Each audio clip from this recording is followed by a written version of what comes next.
Last week, Emma Raducanu made global headlines after being a victim of a stalking incident while competing in Dubai. This marks the second time in the 22-year-old's young career that she has dealt with a deranged fan following her around for an extended period of time. I know the Dubai incident happened some days ago now, but situations like what Raducanu dealt with are unfortunately all too common for WTA players and really female athletes overall. And this harassment female athletes face is only getting worse, and I want to talk about it. Hey, I'm Christian Bassnight, and welcome to Christian's Court, where I cover tennis from all angles. If you have not yet already, make sure you subscribe and click the notification bell so you are notified whenever I post more content. So briefly explaining the whole Raducanu situation, especially for those who might not be aware, Emma received a letter by the man at a cafe which included his name and telephone number. And this man also took pictures of her, and after Raducanu told the WTA about the incident, the tour notified tournament security. One of Raducanu's team members, Roman Kalecic, told Croatian outlet Net that the man followed her to Singapore,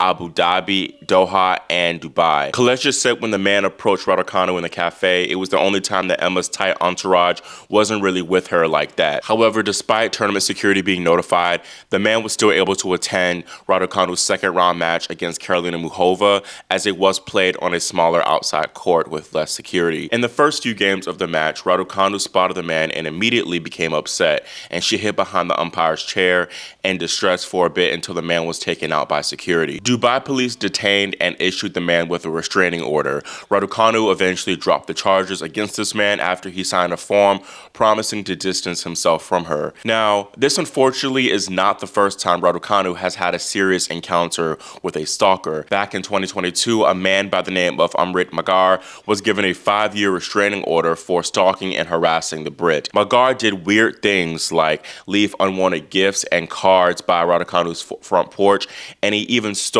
items from Emma's house and her front porch. According to Raducanu herself, the ordeal made her very scared to go out in public, especially on her own. Emma said in a statement, "Because of this, I feel like my freedom has been taken away from me. I am constantly looking over my shoulder. I feel on edge and worried this could happen again. I don't feel safe in my own home." Sadly, Raducanu was not the only high-profile female athlete to deal with such weird behavior. WNBA star Caitlin Clark was allegedly sent threats and sexually violent messages by a man named Michael Thomas Lewis recently.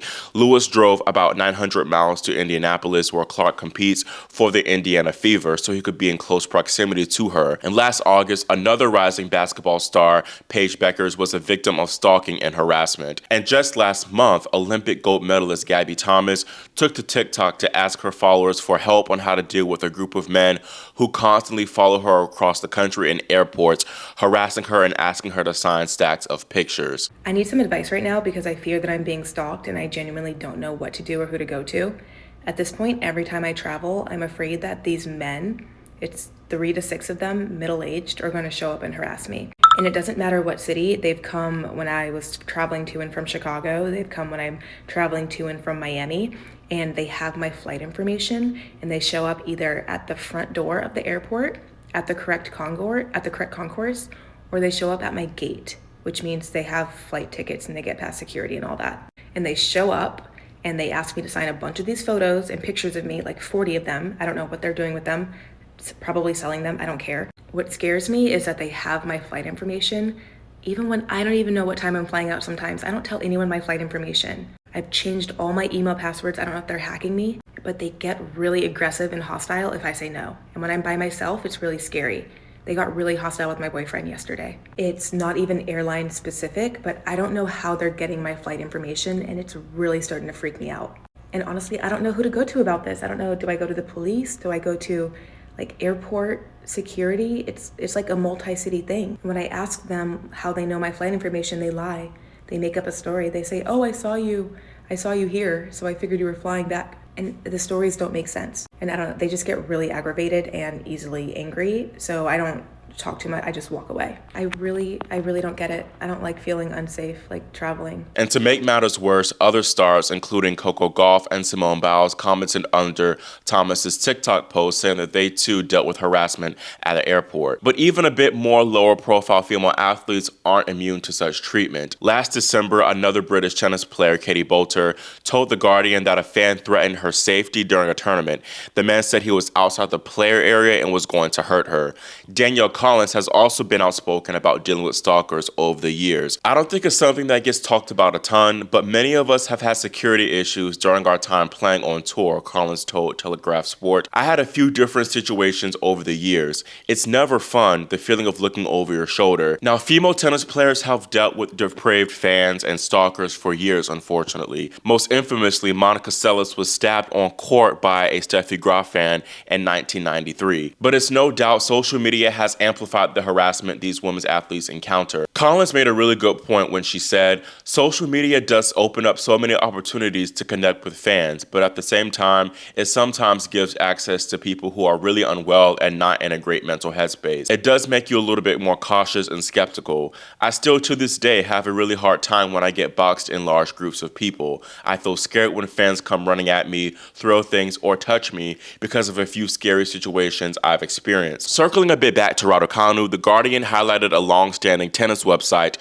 where fans have been known to try to guess the flight routes players take from tournament to tournament. One page is entirely dedicated to Raducanu with 16 million views and 250,000 posts. And I'm sure these fans who try and track the players' flights think that what they're doing is fine, considering that the famous person in question they're stalking is a public figure. But this should not be normalized. It's very weird, creepy behavior. These parasocial relationships people have with these athletes is only worsening with the continued prominence of social media. Fans think they know all about a player from what they post on social media, but no, these athletes are not your friends. You really don't know them. They're purely entertainers to you. And just because they're public figures does not mean they should take abuse and harassment as par for the course. Also, with the rise of online sports betting, you have more cases of players receiving foul hate messages in their DMs.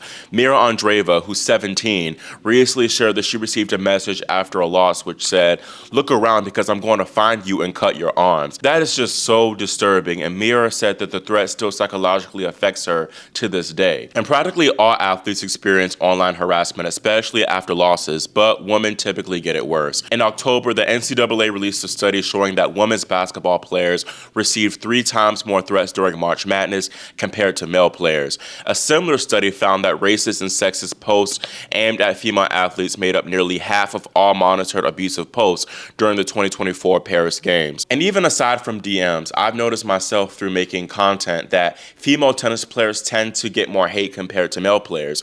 Coco and Emma especially tend to get a lot of hate, real bad hate, and it's been that way since they were teens, which is awful. I think the media does have some responsibility with how they go about reporting some stories about these female athletes. The British press particularly does a bit much with their sometimes salacious reporting about Raducanu. But honestly, the truth of the matter is misogyny is rampant. A lot of people unfortunately do not see these female athletes as deserving of basic respect, and that misogyny comes through, of course, the vile, nasty, blatant misogynist hate messages that some of these female athletes receive, but it's also in the harassment through the stalking that these female athletes face. And it might be under the guise of, admiration, but that too is a form of misogyny in my opinion. And I worry that this type of harassment is only going to get worse thanks to the continued growth of social media and sports betting. But hopefully this Raducanu incident is a wake-up call that pushes people to take this issue more seriously, because all players should be protected before something truly dangerous happens. That's all I have for this quick video, and let me know in the comments whether you believe Raducanu's incident will be a true effective wake-up call, or will this issue unfortunately only get worse. Also, what do you believe can be done to protect these athletes? Again, make sure you subscribe and click the notification bell so you are notified whenever I post more tennis content. Thank you all so much for watching and for your support, and I'll see you all next time here on Christian's Court.